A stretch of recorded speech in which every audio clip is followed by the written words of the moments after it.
Hello मेरे प्यारे बच्चे, कैसे हैं आप लोग? बिल्कुल ठीक ठाक होंगे। और आज की इस क्लास में हम वास्तविक संख्या के बहुत सारे चीज लेकर आ गए हैं, जिसमें हम अंक गणित के बारे में बात करेंगे। और अंक गणित में हम लोग एक फंडामेंटल थ्योरम जो होता है, आधारभूत प्रमेय, इस पे चर्चा करने वाले हैं।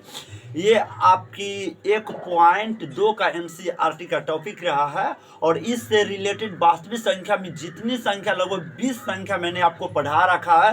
प्राकृत संख्या क्या होता है, विषम संख्या क्या होता है, धनात्मक पूर्णांक, ऋणात्मक पूर्णांक, शून्य पूर्णांक क्या होता है, ऋण पूर्णांक क्या होता है, धन पूर्णांक क्या होता है, सम विषम, अभाज्य, भाज्य, सभाज्य, जुड़वा अभाज्य, असअभाज्य संख्या, वास्तविक संख्या, अवास्तविक संख्या, परिमेय संख्या, अपरिमेय संख्या, ये सारी चीजें के बारे में हम लोग चर्चा कर चुके हैं।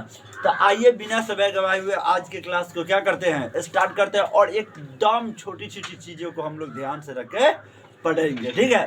टेंशन लेने को नहीं। अंक गणित के आधारभूत प्रमेय, आधारभूत का मतलब होता है फंडामेंटल, प्रमेय का मतलब थ्योरम, वो भी अंक गणित के बारे में पढ़ेंगे। इसमें क्या होगा, शॉर्टकट में हम आपको बता दें कि कोई भी एक भाज्य संख्या लीजिएगा। कोई भी एक भाज्य संख्या किसको बोलते हैं? जिसमें खूब भाग लगे, जिसमें स्वयं और एक के अलावा और कोई गुणनखंड हो जाए, तब उसको हम लोग क्या बोल देते हैं? भाज्य संख्या बोल देते हैं। फॉर एग्जाम्पल आपके पास 10 हो जाएगी, ठीक है? 10 में 1 से भी भाग लगेगा, 10 का स्वयं 10 से भी भाग लगेगा, और 2 से भी भाग लगेगा, 2 पंचे 10, और फिर 5 से भी भाग लगेगा, 5 दूना 10। मतलब 10 जो हो गया आपका एक भाज्य संख्या हो गया, ठीक है? लेकिन आपका 7 जो हो गया एक अभाज्य संख्या होगा। क्यों? क्योंकि 7 का 2 से ज्यादा गुणनखंड नहीं है। 7 में या तो स्वयं 7 से भाग लगेगा, या नहीं तो 1 से भाग लगेगा। इसके अलावा और कुछ से भाग नहीं लगेगा, ठीक है? तब प्रत्येक भाज्य संख्या को एक भाज्य संख्या के गुणनफल, प्रोडक्ट के रूप में डिनोट किया जा सकता है, तथा ये फैक्टर जो आने वाले जो ऑर्डर होंगे, ये विदाउट किसी यूनिट का होने वाला है। मतलब कि प्रत्येक भाज्य संख्या को तोड़ने के बाद यदि गुणनफल के रूप में लिखते हैं तो आपको एक अभाज्य संख्या के रूप में जैसा दिखाई देगा। यदि आप इसके गुणनखंड के रूप में लिखते हैं तो इसके क्रम को जैसे वैसे चेंज कर सकते हैं, कोई दिक्कत नहीं है।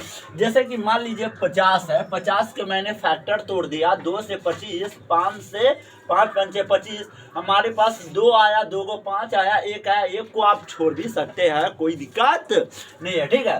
तो 1 गुने 2 गुने 5 गुने 5।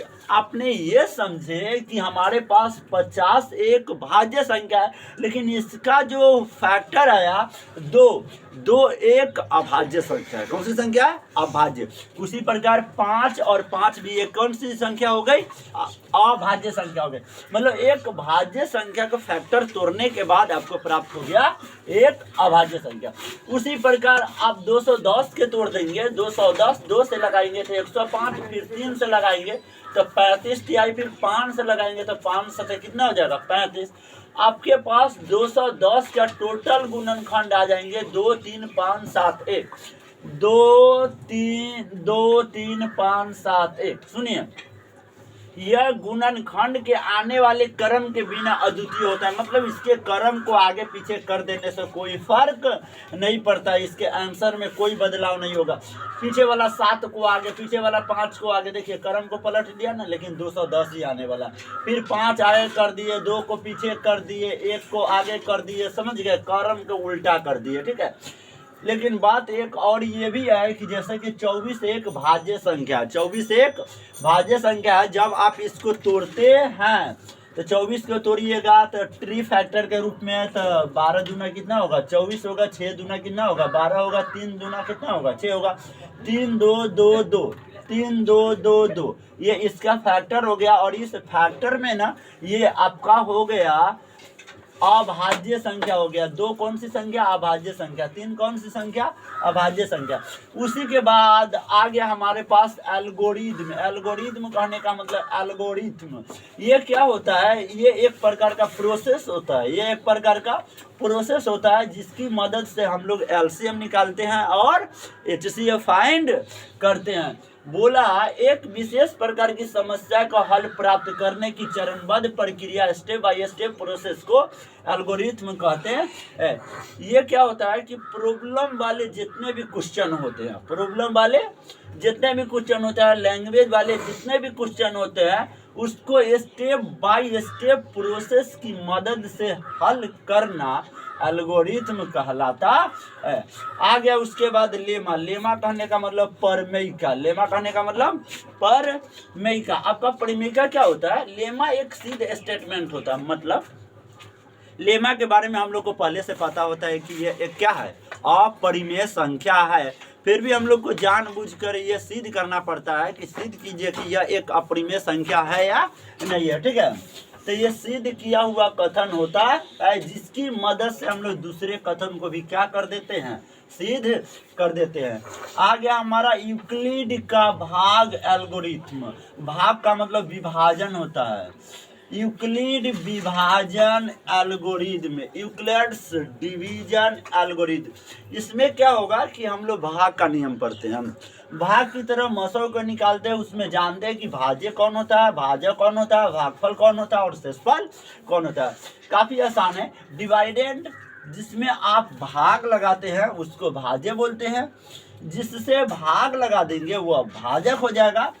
और भाजक से भाज्य में भाग लगाने पर जो आपको आंसर मिलने वाला है, फल मिलेगा, वह आपका भागफल होगा। और घटाने के बाद जो आपका शेष बच जाएगा वह आपका हो जाएगा शेषफल।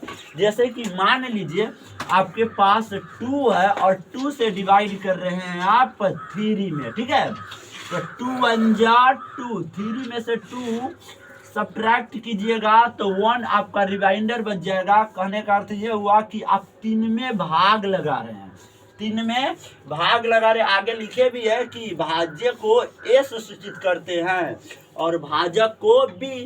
तो जिसमें भाग लगा, तो 2 से मैंने भाग लगा दिया, किसमें? 3 से। तो 3 भाग लगने वाली संख्या हो गया, तो ये हो गया आपका भाज्य और इसको सूचित किया जाएगा ए से। ठीक है, आप 2 से भाग लगा रहे हैं, जिससे भाग लगाए, तो 2 से भाग लगा रहे तो ये आपका भाजक होता है और इसको बी से सूचित किया जाता है। बाकी बी से ए में भाग लगाने पर, भाजक से भाज्य में भाग लगाने पर जो आपको आंसर, तो इसका आंसर जो होता है ये वाला भागफल होता है जिसको क्यू से सूचित किया जाता है। इसका संकेत काफी आसान रहा है। इसको क्यूटिंट बोलते हैं। इसका पहला लेटर क्यू होता है, इसलिए भागफल को क्यू से सूचित किया जाता है। और ये तो काफी आसान है। देखिए, हमेशा भाग जिससे लगाइएगा वह संख्या छोटी होगा, जिसमें लगाइएगा वह संख्या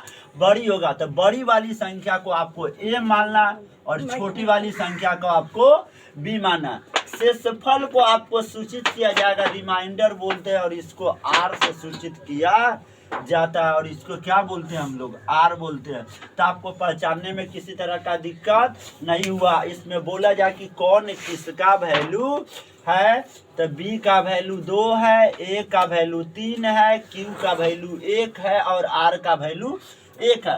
तो एक फार्मूला निकल गया यूक्लिड विभाजन एल्गोरिथम का, भाज्य बराबर भाजक गुने भागफल प्लस में शेषफल। इसका जब आप संकेत रख दीजिएगा तो ए बराबर बी क्यू प्लस आर।